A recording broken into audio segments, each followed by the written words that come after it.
আজকে সকালে প্রাত 5:45 থেকে মা স্নান যাত্রা শুরু হয়েছে এবং 7:30 থেকে আমাদের যে খার্চি পূজার সূচনা হয় এবং কালকে রাত্রে নিশি পূজা গেছে, সন্ধ্যার সময় মার স্নান যাত্রা গেছে, অধিবাস পূজা গেছে। এখন পর্যন্ত মার পূজা সুন্দরই হয়েছে। ডিএম সাহেব, আমাদের এমএলএ সাহেব আমাদের খুব হেল্প করেছে এবং আশা করি যাত্রীগণ আমাদের অনেক সহায়তা করবে। মেলা যেমন সুষ্ঠু এবং সমৃদ্ধি লাভ করে, দেশের মঙ্গলের জন্য তো পূজা হয়, মঙ্গলটা যেমন ঠিকভাবে আমরা থাকে। এখন আমরা সমস্ত পুণ্যার্থীকে হেল্প করব, ওরা যেমন আমরা হেল্প করে।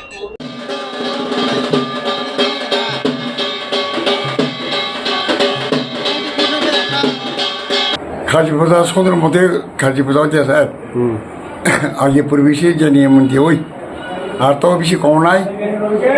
লোক কেমন হইব এবার? হ্যাঁ, লোক তো এখন কেমন কইতাম, এখন সকালে কি পূজা শুরু হবে? এখন যেতে পারি কেমন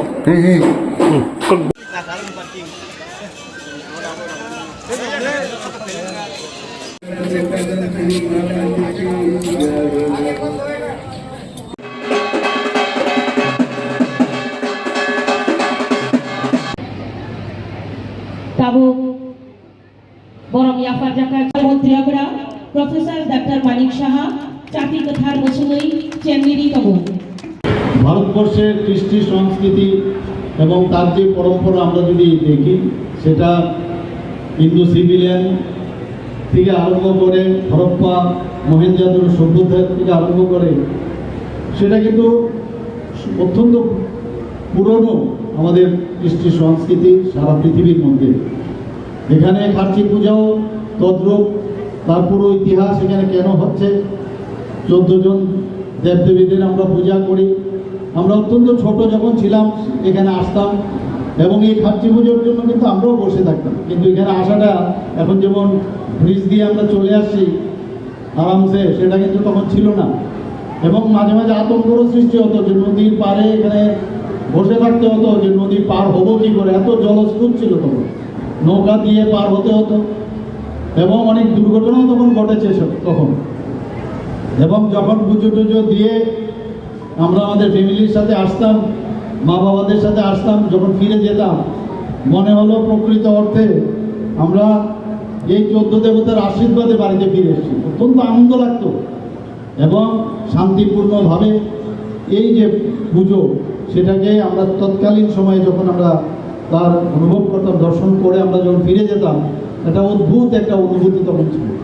তদ্রূপ আমার এখনও মনে আছে, যখন আমরা ত্রিপুরা সুন্দরী মন্দিরে যেতাম, সেখানেও কিন্তু একই অবস্থা। গাড়ি গেল, সেই গাড়ি নৌকা দিয়ে পার হতে হতো। সেখানে চারানা দিয়ে যদি ওখানেও ক্যাচিং বিষয় ছিল, কাউকে ধরে কাউকে চারানা যদি দেওয়া হতো তাহলে তার গাড়িটা আগে পাস করে দিত। এই নিয়েও ভীষণ যুদ্ধ। এখনকার মতো এত গাড়িগুলোও ছিল না, অল্প কয়েকজন লোকের এই গাড়িগুলো ছিল, কিন্তু যাই হোক সেখানেও গিয়েও সে একই অবস্থা। তো আমরা ডেভেলপমেন্ট এখন এমন জায়গায় এমন স্তরে চলে গেছে, এখন ভাবা যায় না যে এইভাবে নদীর জলও এখন অনেকটা কমে গেছে। তো এখানে বলা হয়েছে এবারের যে থিম, আমাদের শ্রদ্ধেয় দাদা শ্রী রতন চক্রবর্তী মহোদয় বলেছেন সবুজায়ন, এই যে বিষয়টা উনি রেখেছেন, সত্যি এটা আমি ওনাকে ধন্যবাদ দেব। এই ধরনের একটা উনি থিম এবারের মেলাতে রেখেছেন।